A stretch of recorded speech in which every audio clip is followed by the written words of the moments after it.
Hey guys, it's Ben Saunders Strong coming at you with a topic that is really near and dear to my heart, as I don't like labels, but I have had the tendency to binge eat for many years now.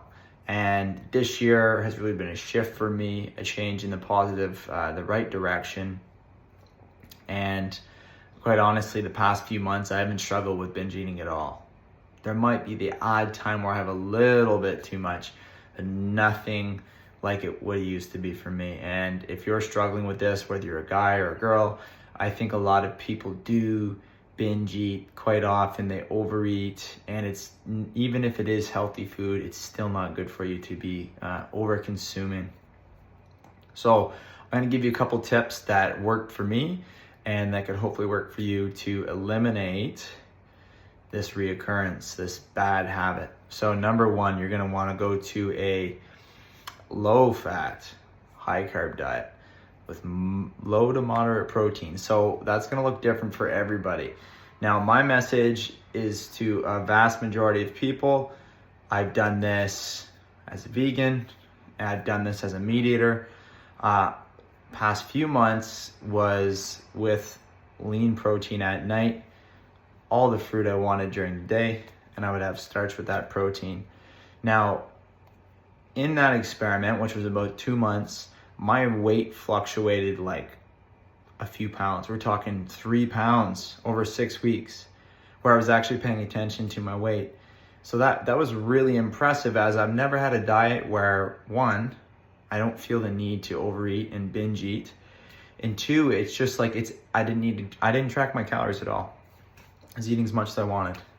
So provided I am on my feet quite often and I'm active, but I wasn't killing myself to try and outburn my diet, right? I wasn't doing that. So I was like, wow, there's something to this way of eating. Now, you might find you gravitate towards having meat, or you might find you want to do it plant-based. Either way, experiment with both, see what works for you.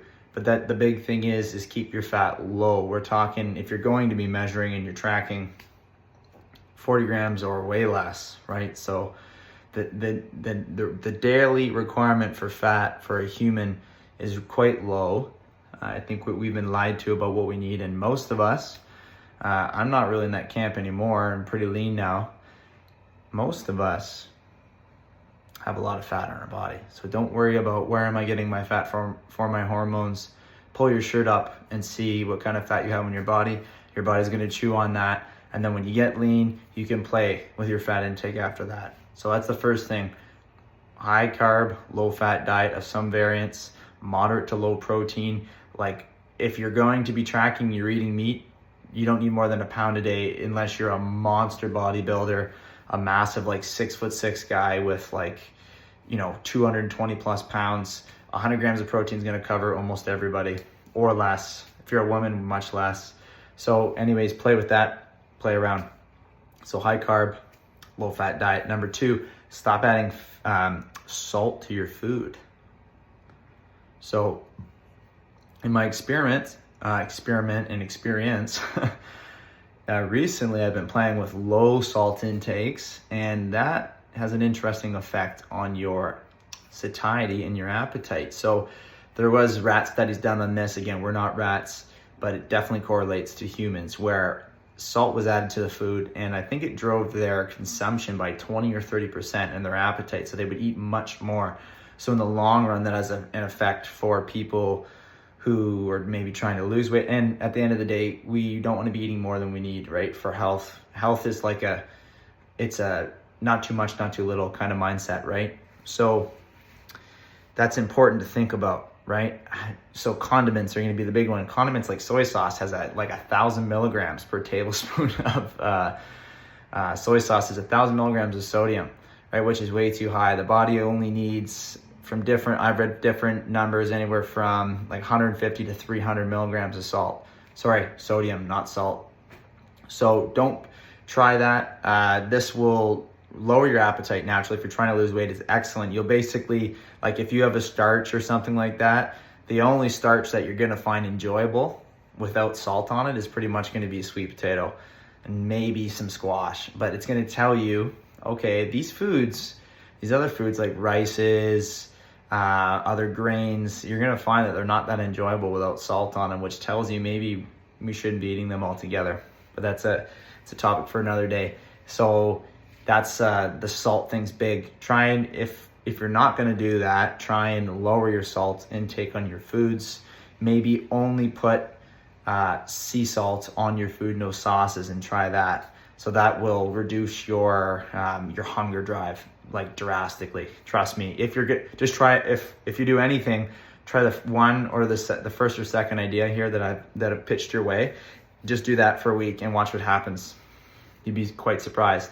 So number 3, this isn't really related to diet, but it's a change in your frequency.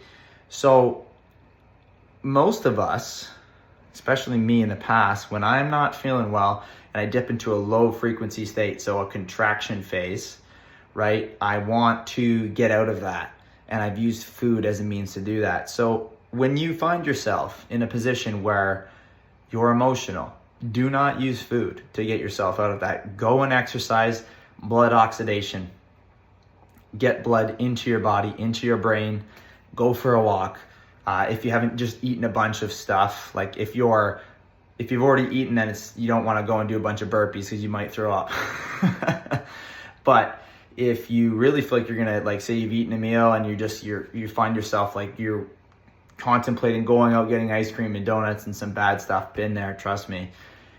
Go for a long walk in nature, get on a pedal bike, and just change your environment that you're in. That's a big thing, right? So get some blood in your body, do some long, deep diaphragmatic breathing as you're going for your walk, play some music. That's another great thing.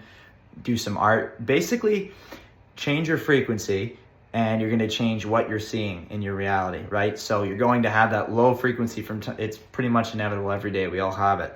So go from your contraction phase to an expansion phase. So think about how you can help others, how you can get out of that state by, again, exercise, creation, things like that get you out of your head and into your body. So that's going to be really powerful to eliminate binge eating. And the last thing that I have here is have a purpose. This ties kind of into number 3, but here's what I found with me personally. When I am not doing anything, I'll do anything.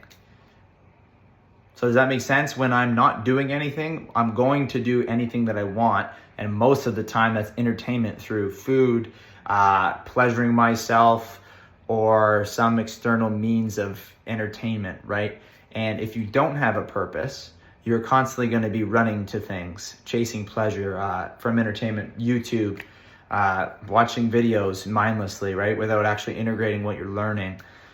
Just distractions, social media, porn, overeating. So I found when I have that alignment, when I'm in alignment and I'm doing things that are not only good for me, but good for others, my actual requirements for food are far less.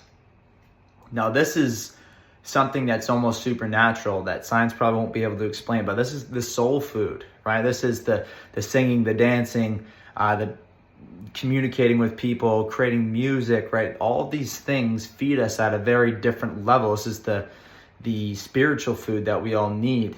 And if we don't have this in our life, we're going to seek physical food and density and the fatty, the greasy, the heavy, the grains, the pasta, the burgers, the fats, the ice cream, the dense foods, right? And it's very easy when you look at it that way. Like, we're light beings, right? We're spiritual beings. We're high frequency beings. And when we get too ratty or like shaky or too far off in one direction, we want to bring ourselves back down, and sometimes we do that with drugs, with food. Food's a big one for most people, right? So have that purpose, find your purpose, and keep that in the center of your mind, because if you have that, you're less likely to, at the end of the night, go into the cupboard and just demolish it, right? So keep that in mind, these 3 things: high carb, low fat diet, lower or cut the salt out of your diet. Change your frequency when you catch yourself going low, right? Through exercise, blood oxidation, giving to others, getting outside of yourself. And number 4, have your purpose. So these are going to be the big things, the big 4. There's of course more, but these are the things that have helped me. So I'm speaking from my experience only here. And I hope that helps you guys and gals on your journey. Just remember, every day, one day at a time. This isn't something you need to worry about what you're going to be doing in the future. Just one day at a time. That's how the cure works in life. One day at a time, one decision at a time. You got this. Strength is, is important in life, and that's kind of where my channel name comes from, right? So have strength and be mindful of where your mind's going, and try and cut it out before it gets to a binge, right? And I hope this helps you. Lots of love.